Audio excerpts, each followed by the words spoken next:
Welcome to Satsang. The subject that I've been asked to talk about today is discipline, a word that most people don't particularly like to hear. Yet, all adults are disciplined in one way or another because we all went to school and we had to sit in class and behave ourselves. And some of us even had to study and get results. And so we've all been involved in discipline in one way or another. And as a spiritual person, as someone who's interested in higher consciousness, discipline comes into play when we want to become meditators, or we want to self-inquire, or we want to start undoing the psyche and removing the obstacles that are in the way. I learned about discipline when I was quite young. The advantage of it, that is. I didn't see the advantage of it when I was at school. I didn't particularly like it. But when I decided to go into business for myself, I realized that discipline is required. And what I learned by watching discipline is it's very simple. You just don't give yourself a choice. And so if you decide to do something, you do that. You don't give yourself a choice. And so in business, I became unstoppable because I gave myself no choice. I didn't have an out anywhere. It didn't matter whether it was convenient or not. It was going to happen. No choice. And so for me, discipline, or the understanding of how discipline works, is very, very simple. No choice. And people don't like that. They like to give themselves choices. It's a bit of a hard day today. I'm a bit tired. Maybe I can do it tomorrow, or I'll postpone it. Yeah, that doesn't work. That actually creates failure. What works in life, in every field of endeavour, is follow through. And follow through is a result of discipline. Another word for it is totality. And so in becoming a meditator, I would meditate every day and I'd give myself no choice. It would just happen no matter what I was up to. If I went out that night, I'd meditate after I come home. I didn't not meditate. And with self-inquiry, the discipline was very similar. It gave myself no choice. But my main methodology towards higher consciousness was the practice of openness. And so you get caught in something, some kind of drama is happening, and you get caught, and then you go, I'm caught. Back off to nothing again, back off to open again, back off to empty again. And so the discipline was in catching it and in letting go. And so nobody needed to know that I was doing that because, well, it's a spiritual practice, but no, you can do it in the marketplace. The practice of openness, the practice of non-resistance. I gave myself no choice. There was no way I was going to support contraction or resistance in myself because I could see clearly that that would be me supporting suffering in myself. And so I gave myself absolutely no choice. And to this day, it's the same. It's no choice. No choice. Go to Coles and there's too many choices. Go to Woolworths, there's too many choices. Makes it too hard, too complex. I love a simple life. I very much enjoyed Zen Buddhism because of the totality and the simplicity of the discipline. People want to get into higher consciousness and they don't want to be involved in any discipline of meditation or self-inquiry or the practice of openness or anything else. They just want to learn their way there. Well, that simply doesn't work. You cannot learn your way to higher consciousness. It is only through practice, which requires discipline, that you get anywhere. Otherwise, you don't get anywhere. It's a bit like wanting to become a kung fu master. and you watch all the movies, the kung fu movies, and think that somehow, and you study a few books and you think somehow you're a you're a kung fu master. No, the reason people become kung fu masters is because they practice something every day. They give themselves no choice, and then they become very good at what they do. That's just how it is. Whatever we practice, we get good at. And so, in a way, I kind of love discipline, because when you give yourself no choice, there's nothing to think about. If you give yourself choices, you're constantly humming and hawing and procrastinating and postponing, because you've given yourself that right. And I'm not interested in having that noise in my head anyway. So it's up to you what you do. No one will ever make you. It's totally up to you. You're the one that has to practice. Nobody's going to do it for you. And you're the one who's going to give yourself a choice or not. Nobody is going to make those decisions for you either. And so, are there any questions, any statements, or any challenges to this teaching today? Today's first question is as follows. Is there a chance that enforcing discipline could help strengthen my ego instead of diminishing it? Oh yes, you have to have a strong ego to raise your consciousness levels. Weak egos don't work. You have to have a strong ego that can eventually surrender. If you haven't got a strong ego, if you've got an ego that's really flopsy and flimsy, well, it's not going to help in higher consciousness. And so discipline definitely strengthens the ego. There's no doubt about that. Absolutely. This idea that you weaken the ego, it's not about weakening the ego. It is about diminishing it. It is about letting it all go. But that comes as a result of you not having the story of you in the picture. Nothing to do with discipline. If you decide to serve the heart and you become a giver instead of a taker, you will have a discipline of serving the heart. And in that discipline of serving the heart, you'll find that the story of you and the picture of you will start to disappear, because instead of being there for you, you're there for others. So that's very beautiful. But if we're left to our animal nature, we'll probably just get into survival and just take care of ourselves, which is lower consciousness.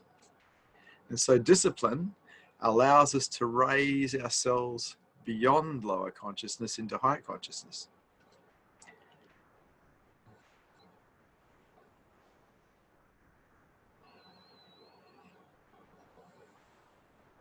I know many people who are highly disciplined and as a result very successful.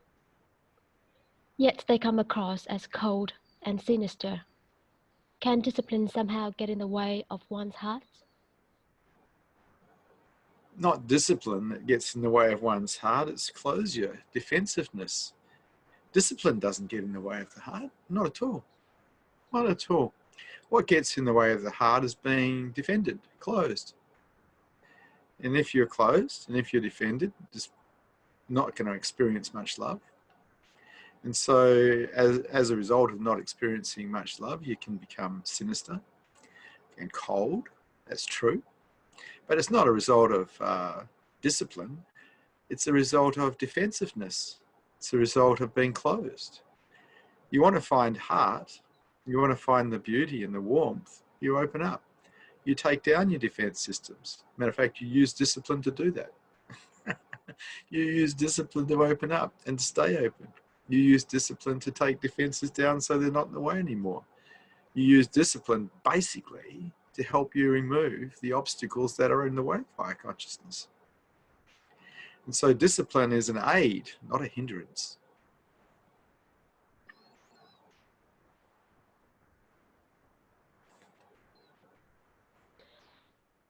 We've got another question from a viewer. Whose ego is weak? Is an ego just ego? Isn't a strong or weak ego just an illusion? Well, if that's coming from an ego-based person, get rid of your ego and see.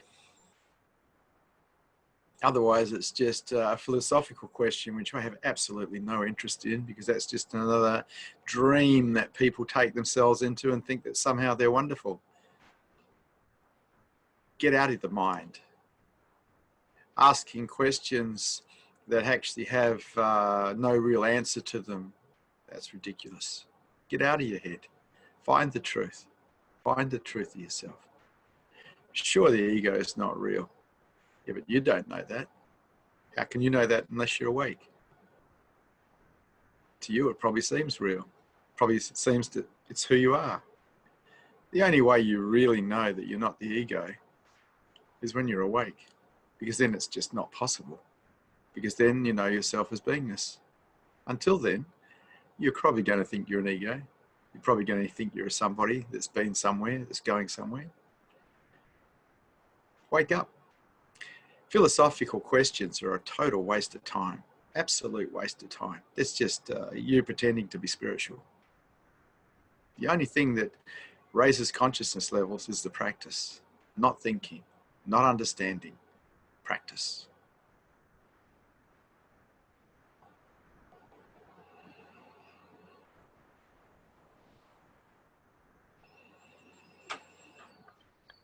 And here's a follow-up question to that previous one. You just said that you need a strong ego.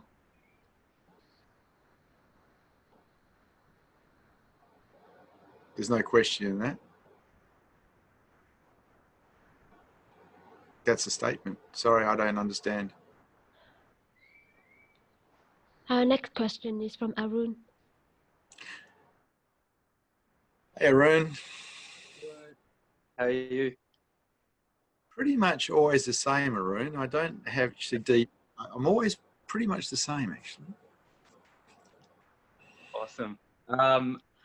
I have got a question that I thought of yesterday, actually, so I'll just read it out to you because I wrote it down. From my experience so far, I've found that I can basically be present by being intently focused on one particular activity or particular aspect of an activity, or I could be present to the moment as a whole. But when I put my focus or concentration on one thing, I lose sight of the other. For example, say if I'm chopping vegetables, I could be very present by focusing on the cutting of each vegetable, or I could be present to the whole moment, which includes chopping the vegetables, but isn't limited to that. So I was just wondering if you could give me some guidance on whether one is better on the path to realization, or it doesn't matter, or... Okay. Yeah. So before we went to school, Arun, our awareness was pretty ambient. In other words, we weren't that focused because we hadn't really practiced focus yet. And then we went to school and we learned how to focus and concentrate. And for a lot of people, that remained for the rest of their life to a large degree. The only time they can go ambient is maybe when they're having a drink or doing drugs or something. Mm. But the practice of mindfulness or awareness that is ambient is to bring yourself back to a more relaxed state, because when we're really focused, we're not very relaxed. Mm. But I've discovered that we can do pretty much everything from ambient awareness. In other words, a relaxed state of awareness. And so we can be with the vegetables, but we can also be with the rest of the room at the same time. The only time we're going to probably muck the vegetables up if we start thinking while we're doing it. Because if we try being ambient and we start thinking, we're going to lose what we're doing with the vegetables, which is important because we're using probably a knife. Yeah. Yeah. So I used to practice what I called walking in Zen, which was walking on the foreshore, watching my footfalls, watching my breath, feeling the air or the wind on my skin, feeling the sun on my skin, listening to the sounds of usually the ocean or the river. And if you've got your awareness of all of those things at once, you can't think, because if you do, you lose it. And so I for hours in what I call walking in Zen, just being aware of everything, which is basically the practice of ambient awareness, which is exactly the opposite practice to what we did at school. Yeah. Because most people you meet, they tend to be a bit focused. They don't tend to be relaxed and ambient. And Yeah. that's sad, because that's relaxed and ambient is really happy. Focused is not happy. Not really. It's intense. There's Yeah. nothing to it. And so getting back to being relaxed is something that I had to learn to do, because I was a very intense person. I was very focused, and I had to learn to get back to an ambient, relaxed way of living, because my teacher, Osho Rajneesh, gave me the name Vishrant, and that means relax. Oh, right. I was given that name because I wasn't. Yeah. Yeah. I've personally noticed as well. I think you're right. I think it is probably from the era of schooling, but certainly my thinking was if you wanted to do something, you had to be really focused on it. But it does come with a certain tension that when I step back or pull back, that tension doesn't seem to be there. But I guess the question that arose in my head was, can you actually get anything done effectively in the world if you're not focused? Okay, so 20 years ago, I decided to create a website for Satsang with Vishrant. And I was using a faulty program, and it took 3 days to produce the website because it kept failing, and I didn't realize what the failure was. But at no point in producing that website did I focus. I stayed ambient the whole time. And for me, that just shows me that we don't have to be focused to get things done, even technical things. We can stay ambient. It's just that we've developed habits of focusing, habits that have been practiced into us through being at school. Yeah. Yeah, it's very interesting that you say that, because I was thinking about it, what the answer to this question might be, and I decided to do the opposite when I was playing soccer last night, where I just kind of, normally I would just be so concentrated and into the game that there would be nothing else but just the game. But then yesterday I kind of did the opposite and tried to play it while stepping back, and it was a really different, unique experience in the sense that the game still played, my body still did all the things that it needed to do, and there was far less pressure on me at all when I was doing anything, and I didn't feel like I played any worse or anything like that. It was very interesting. I don't really know how to put words to it, but it was different. I almost felt my body doing things. It was weird. I've had a similar experience. I used to play rugby. I played rugby for 15 years. And in the last few years, I played it more or less from a back position, like that ambient position that you're talking about. And it was a much nicer game, though I did slip from seconds to thirds, there was a bit of a step back in the relaxing. Yeah. But If I can just say one quick thing to follow all of this up, what do you think? Take for example, if we were driving, does the same apply? Because there's so much more risk of crashing into someone or something like that. Do some things require extreme concentration just by nature of the activity? No, you'd think so, but no. I teach martial arts, or I used to teach martial arts up until recently. And quite often in martial arts, you've got more than one person attacking you at once, and you have to have ambient awareness. If you've got a focused awareness, you're going to miss what's coming, particularly if it's coming from behind you.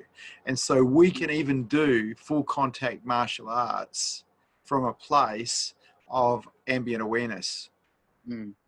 And if I'm driving a vehicle, I have that ambient awareness of everything around me. I don't have to be focused to get it right.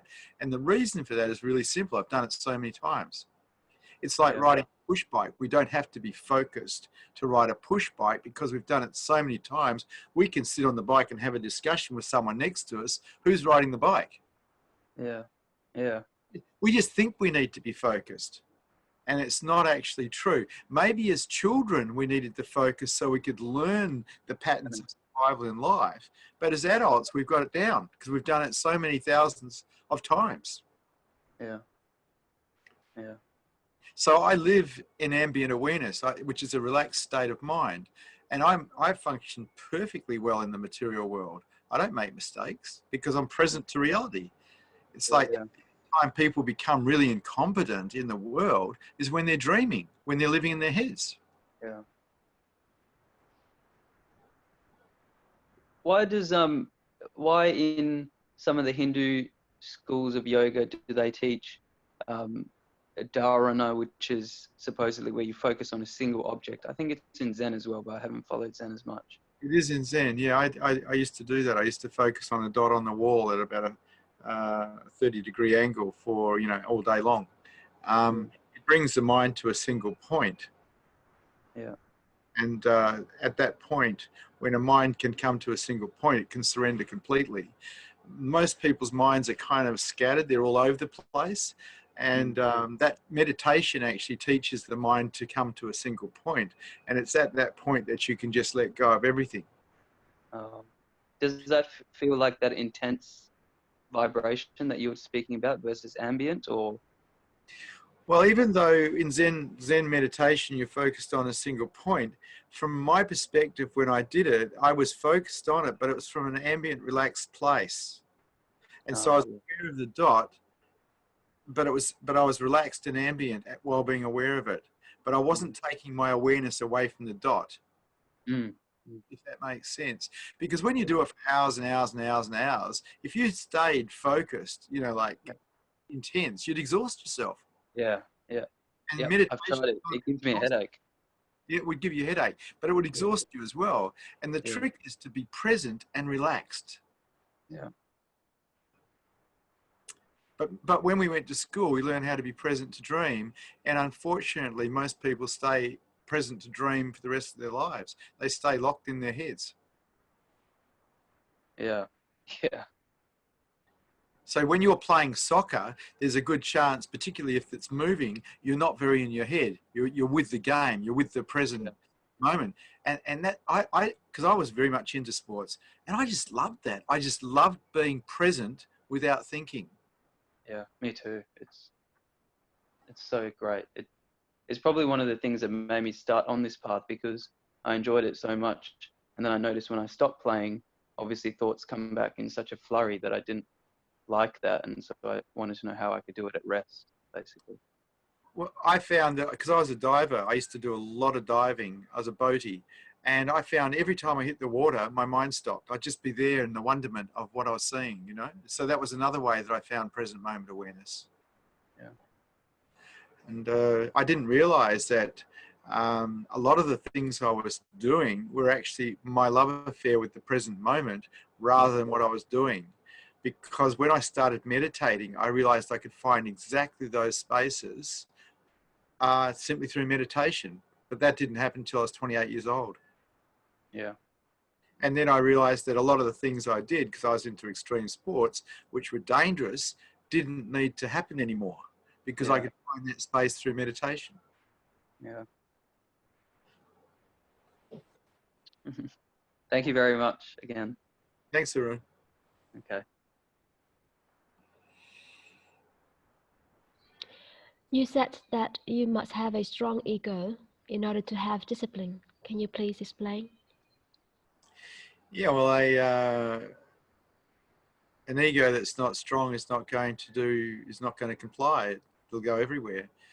It'll flip flop all over the place. It'll flake out. A strong ego doesn't flake out. It stays steady. Stay steady. And so in higher consciousness, there needs to be a mind that can stay steady to support what's been found. And the practice of meditation and practice of self-inquiry, anything that demands discipline, actually produces that mind that is going to support enlightenment, support higher consciousness. Flaky minds don't work very well at all, actually, for higher consciousness.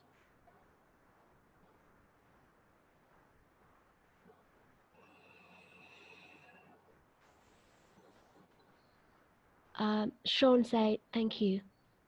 Thank you, Sean.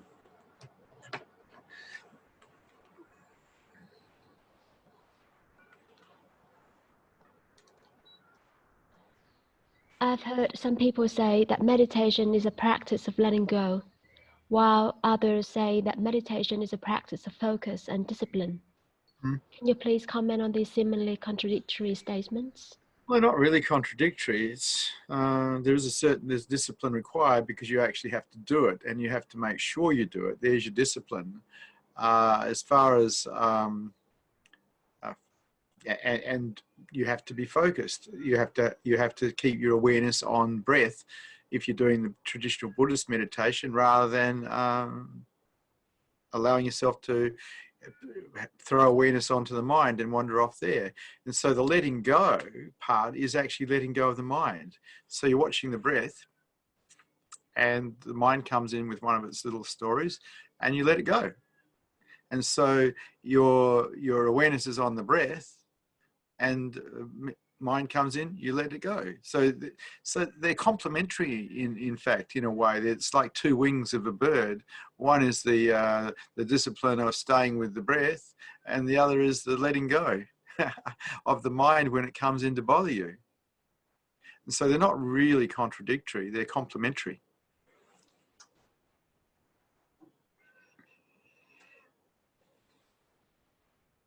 I have meditated daily for many years now, but at some point my discipline feels like it has become dead and stagnant. Is it important to be open to new practices and risk dropping or changing disciplines along the way?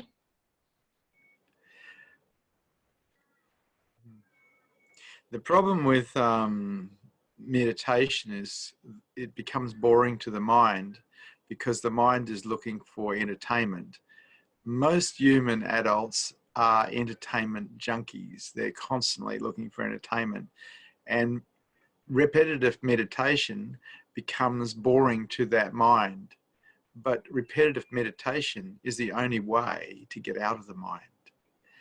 If all we do is serve the mind's entertainment needs, then we just become an entertainment committee for the mind. The whole idea of meditating and staying with one meditation is to get out of the head, is to let it go, is to be with what is real rather than what is not. Because meditation, or the practice of meditation at least, is reclaiming reality from the dream that you found yourself lost in. And if you do it long enough, meditation becomes your habit. In other words, being present to what is real instead of what is not becomes your habit. And so one of my teachers, Osho Rajneesh, suggested that meditation needs to be every moment. Meditation meaning being present to reality every moment. And at the higher levels of consciousness, I agree, totally. You need to be present every moment to what is real. And the only thing that is not real is what you think.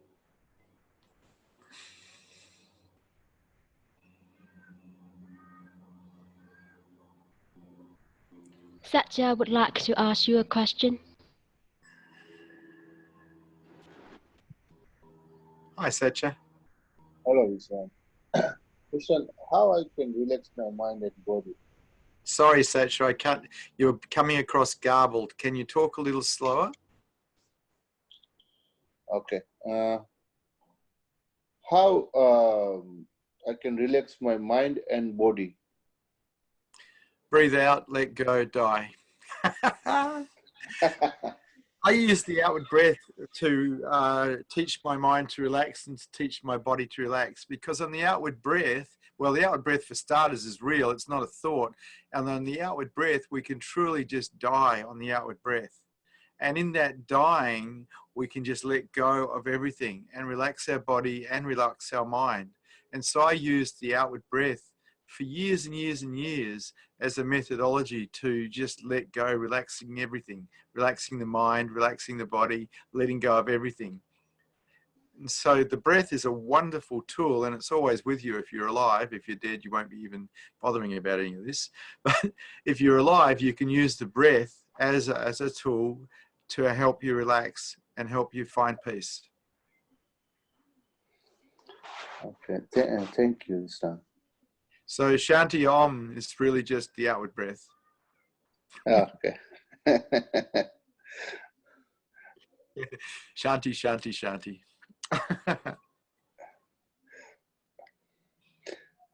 Thanks.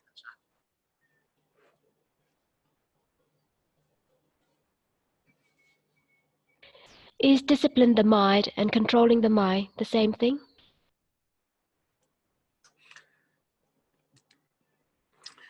Well, in a way it is. Yeah, in a way. Disciplining the mind is if I decide to sit down and watch my breath, discipline is me giving myself no choice but to do that. And in a way, you could say that's controlling the mind or teaching it to do something you want it to do. The mind tends to be a little bit like a monkey. It wants to go all over the place and do all sorts of things. A disciplined mind, a mind that has been trained to not do that, stays still.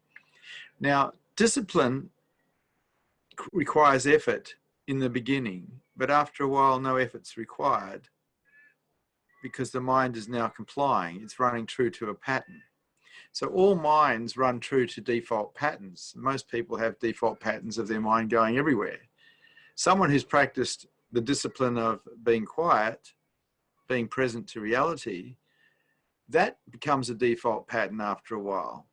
The same as openness can become a default pattern rather than defensiveness if it's practiced long enough.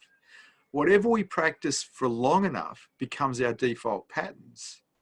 And so many, many years ago, because of the amount of practice that went in, I'm present, but I've been present to reality for a long, long time and there's no effort required. It just happens to be my default pattern. I don't have a default pattern of dreaming because that default pattern was countered with the practice of meditation, the practice of being present to what is real.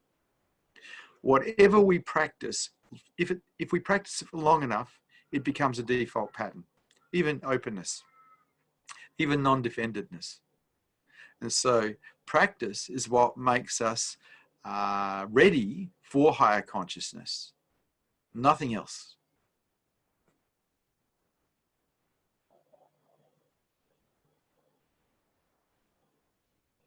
Here's our next question. Discipline sounds very rigid to a person like me who loves creativity.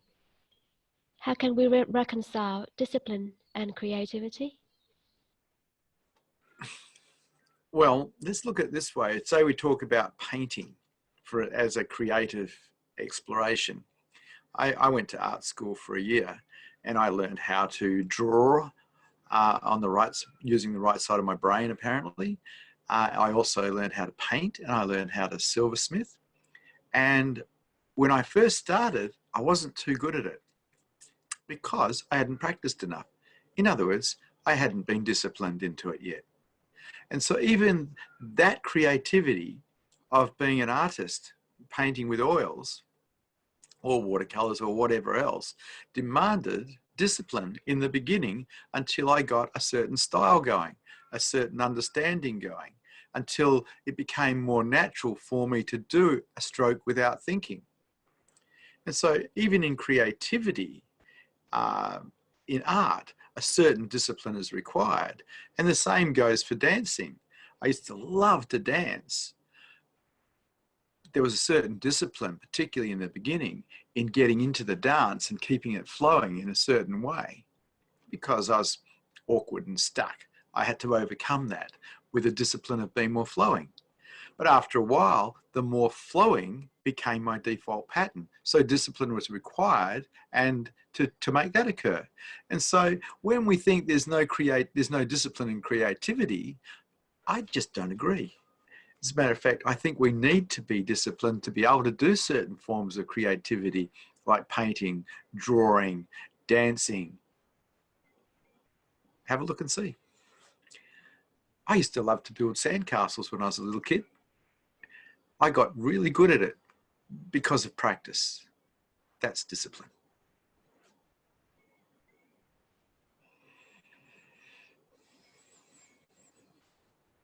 What role, if any, does discipline play along the bhakti path?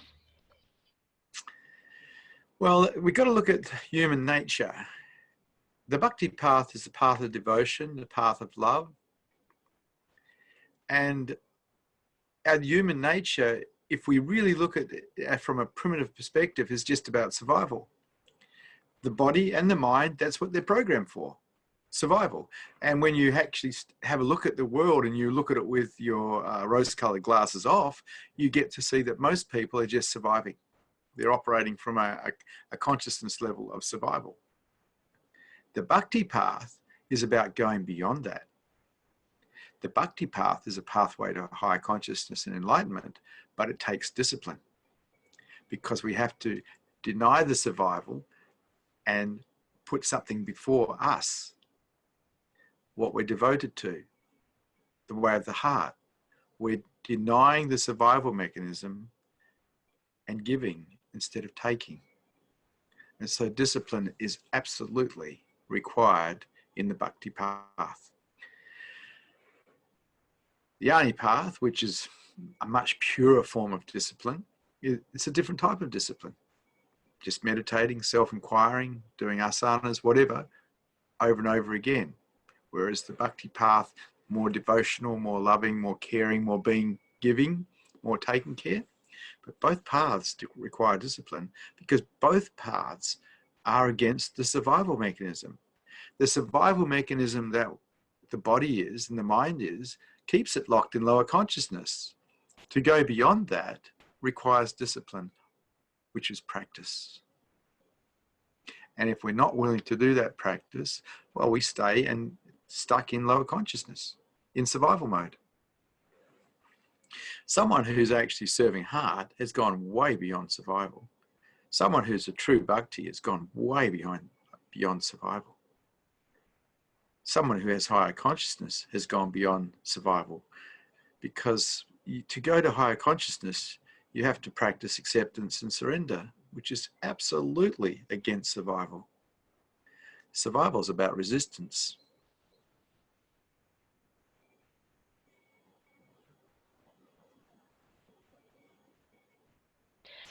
How can one discern when to use discipline to persevere, and when to simply let go and let God? A tricky question.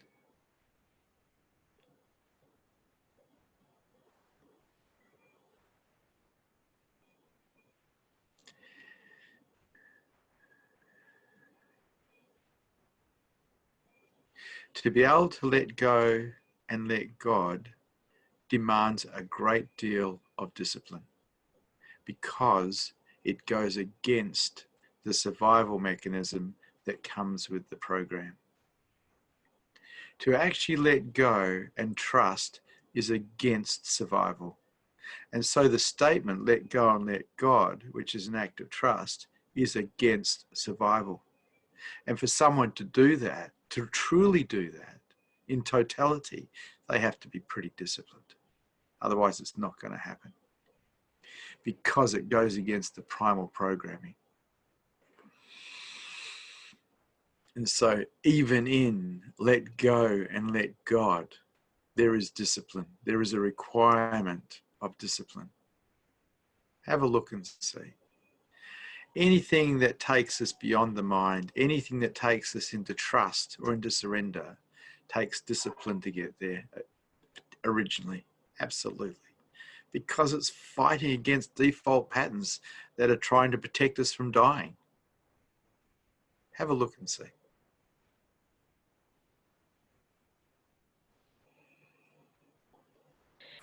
It seems to me that the path of Zen and self-inquiry required so much discipline and seemed very constraining. How is it that such strict and regimental practices lead to total freedom?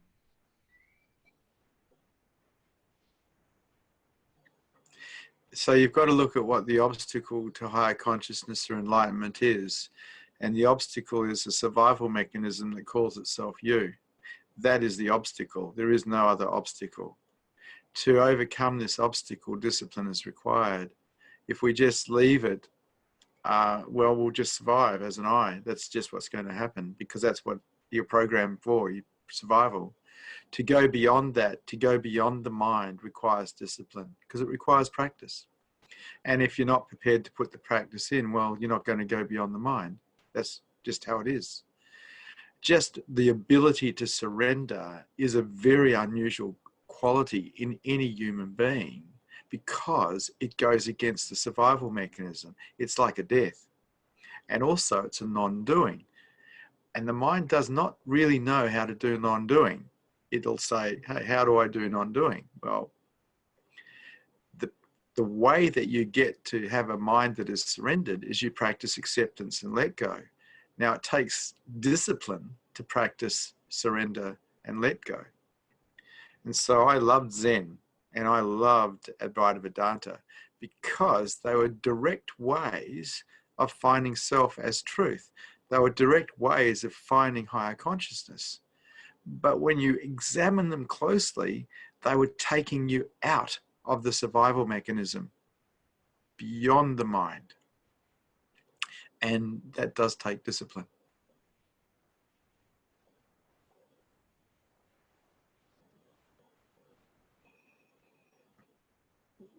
In your experience, is love a good enough motivation to develop discipline? Yes, heck yeah. Love's the only motivator that'll ever bring you home. Love is the motivator that allows people to wake up. It's the love affair that the mind has with truth, or what's commonly called the beloved, that allows the unconditional surrender. Love is the most beautiful thing. It's the best motivator of all. But if you don't have much love in your life, because you're too closed or too defended, then find a way to drop the defenses. Find a way to open up so you can experience love in your life. And then that will motivate you. And the way love motivates you is so beautiful, because it has you take care of everything and everyone. You have a love affair with life. You have a love affair with humans. You have a love affair with animals. You have a love affair with the plants and the ground itself. Love is the most beautiful motivator and the best motivator and the only motivator that'll take you home. It is the light in the darkness.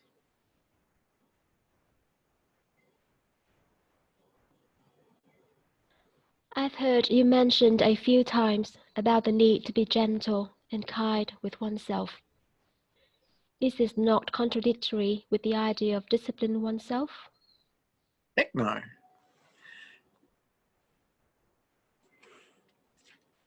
Bringing yourself to a single point is probably the kindest thing you can do. Allowing the monkey mind to run around and get caught in all sorts of problem solving and nasty things that take you down dark alleys and mug you, that's not kind to you. It's really kind to you to train the mind to behave itself. To have a mind that just procrastinates, worries, gets caught in negativity, gets caught in victim-oriented thinking, that's not you being kind to you. That's you allowing yourself to hurt you. Discipline is not contradictory. It teaches you how to take care of yourself, how to love yourself, how to be kind to yourself. It's the best thing, because left to its own ways, the mind is just a monkey. It'll run all over the place and do all sorts of things that'll hurt you. A well-disciplined mind can be very gentle with itself, very kind with itself, and not get caught in the dark side of creating suffering for itself. How kind can you be?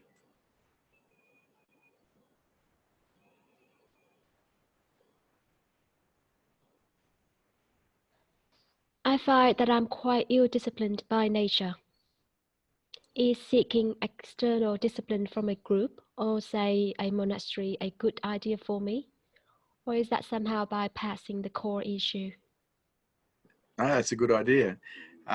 When I first got into meditating, I was involved in group meditations for the for 6 months. I meditated every morning, did dynamic meditation, I think at 6 o'clock, and Kundalini meditation at 5 or 6 o'clock in the evening. And I did that for 6 months straight with the Rajneesh organisation in Fremantle, Australia. And it was wonderful. It actually, without that support, it may have been difficult for me to develop a habit of disciplining myself to meditate by myself. And so, yes, it's being able to sit with other people, being able to sit with a group is brilliant, because it kind of gives you another motivator to do it. So yes, absolutely. If you've got an undisciplined mind, find a group to hang out with who meditate, and meditate with them. Become one of the party. Join the community. It's a good idea.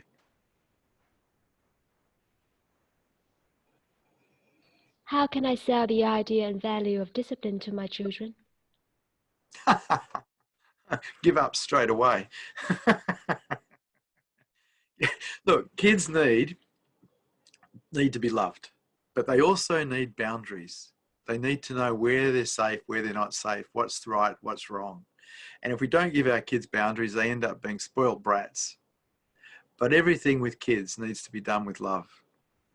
Kids need to be loved, but they also need those boundaries. They're not going to understand discipline very quickly because it's not what they want. Kids are pretty much in survival mode, which is lower consciousness. And they just want what they want. They don't care about consequences. It's up to you as a parent to actually guide them through that stage until they're old enough to be able to make their own decisions based on mature understandings rather than immaturity. And so getting kids to value discipline, wow, I don't think so. I don't think so.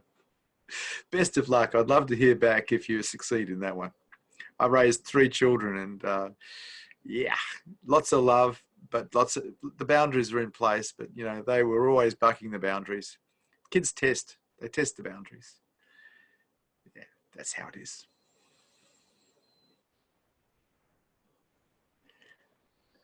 I've heard it been said that the Buddha advocated the middle path. Can you please talk about this? As my understanding is that this comment was made in reference to having too much or too little discipline. Yeah, well, I guess the Zen Buddhists wouldn't agree with that, would they? You see, from my perspective, discipline is really about training the mind to do something. When we first went to school in grade 1, first day, we probably weren't very disciplined. We weren't disciplined to sit at a desk and listen to a teacher for 40 minutes or an hour, however long our class was. But after a certain number of weeks or months of doing that, that became our norm. We became disciplined to that. And without that discipline, we wouldn't go anywhere, really. And so it's really important that we actually do train our minds to behave. As far as being too much discipline, I don't think it's possible, because if you sit and meditate for long enough, it becomes your habit. Being present to reality becomes your habit, and no discipline's required. I was talking about this a little earlier. It's like, I'm open, I'm not defended, but that's not through discipline. It's because that's what I practiced for years, and now that's my default pattern. I'm also very present to reality continuously, and I don't use any discipline whatsoever to be present. It's my pattern. I'm patented, default patented to be present. The same as a lot of people are default patented to be dreamers, because that's what they practiced at school and they never stopped. And so discipline isn't kind of like a lifetime thing. It's something you use to train the mind to behave in a certain way. And after a while, that's what happens. Anything we practice long enough becomes our default pattern. Anything. And so the middle path, neither this nor that, neither extremes, I don't think discipline's actually an extreme. I think it's just a way of training the mind to behave itself. in a way that we want it to behave itself, rather than wandering off, rather than going into dream, being present. And so I don't see this in conflict really with what the Buddha was saying with the middle path, because I'll bet you my bottom dollar he was as present as you could possibly be. Now, how do you think he got like that?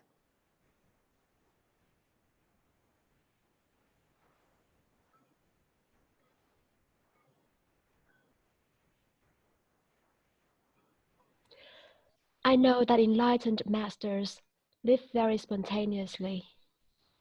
Does one need to discipline the mind first before one can be truly spontaneous? No, kids are very spontaneous. It's not just enlightened masters. We lose our spontaneity when we go to school and start getting frightened of being seen as fools. And so we become careful and lose our spontaneity.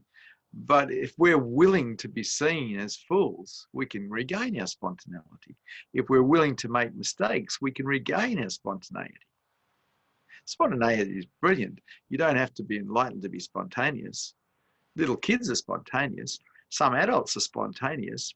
It is true that enlightened masters are spontaneous because they don't live in their heads. And so everything they do is all over the place in a lot of ways. I heard the Sufi masters used to have to be locked up at night time because they used to dance on the roofs.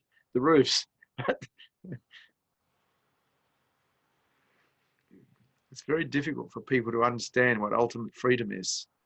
To not be attached to anything, to not be attached to people, to not be attached to possessions, to not be attached to being seen in a certain light, to not being attached to being a somebody. There's so much freedom in it, but the ego has no reference points to understand that, and that can only be known through direct experience. Spontaneity is something that happens as a result of not being careful. Being careful is the result of being frightened. Once we give up serving fear, we can be tremendously spontaneous, no matter who we are, whether we're awake or not awake. Up to you.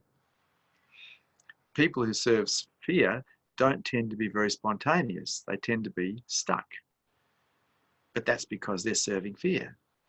So you've got to look at, well, what do you serve?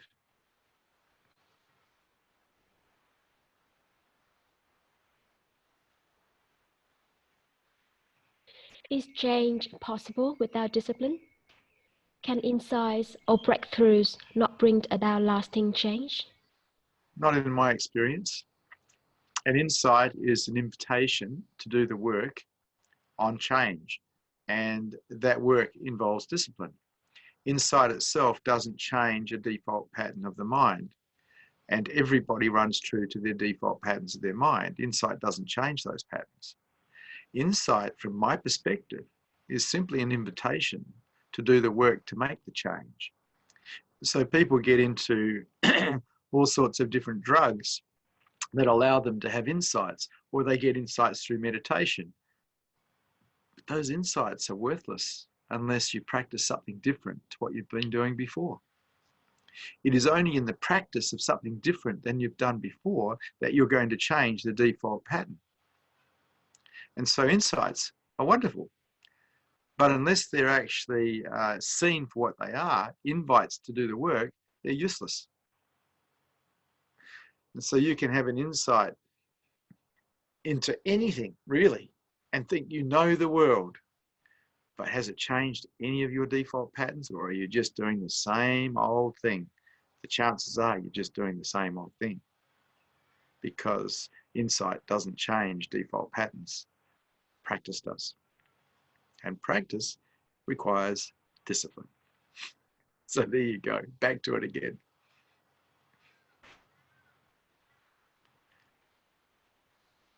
Here's our next question.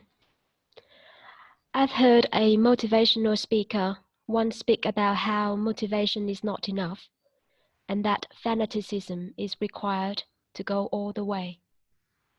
How can one generate a fanaticism for truth? There's certain truth in that statement. Fanaticism is someone who's really going for truth, someone who's a seeker is in a way a fanatic, because they've put truth first. And that's the only way to wake up. You can't wake up by putting truth second or third or fourth. People who wake up and stay awake have put truth first, and they've kept truth first. And you could definitely say that's fanaticism, but that's the only way to wake up. There is no other way. It's people who are very, very successful in the world, whether it's in music or sport or business or higher consciousness, tend to be fanatics. They tend to put their totality into what they're doing. If they didn't put their totality into what they're doing, they wouldn't make it. And so we look at it from the outside and say, wow, they're a fanatic. Yeah, there's a certain amount of that in it. That's what's required for success. And this is where the recipe for success in every field of endeavour in life is the same. It's in that totality. People who put totality in succeed. People who don't put totality in quite often fail. Totality rules. And so you could call that fanaticism. And so when it comes to being a fanatic, you put truth first, you're a fanatic. But if you don't put truth first, you're not going to wake up. If you want to serve heart, you want to live the way of the heart, you put heart first. You don't put your own selfish needs first, you put heart first. That's what works. And so we got to look at, well, what actually works and what doesn't work. Well, half-hearted efforts don't work in any endeavour, whether it's music, sport, art, higher consciousness, business. What works is totality. Become a fanatic for truth. It's the best. Become a fanatic for heart. It's the best. Do a deal with heart. There is a deal. Everything for heart, nothing for you. Or do a deal with truth. Everything for truth and nothing for you. Best deal in town. But that's up to you. You can be half-hearted and then you'll see the results of being half-hearted, or you can be total in what you do and you'll see the results of being total. Look and see for yourself. Don't take my word for it. I know totality works. And I know that that can sometimes be seen as fanaticism. Up to you. You're creating your reality. Thank you for Satsang. Good to see you brave hearts here today.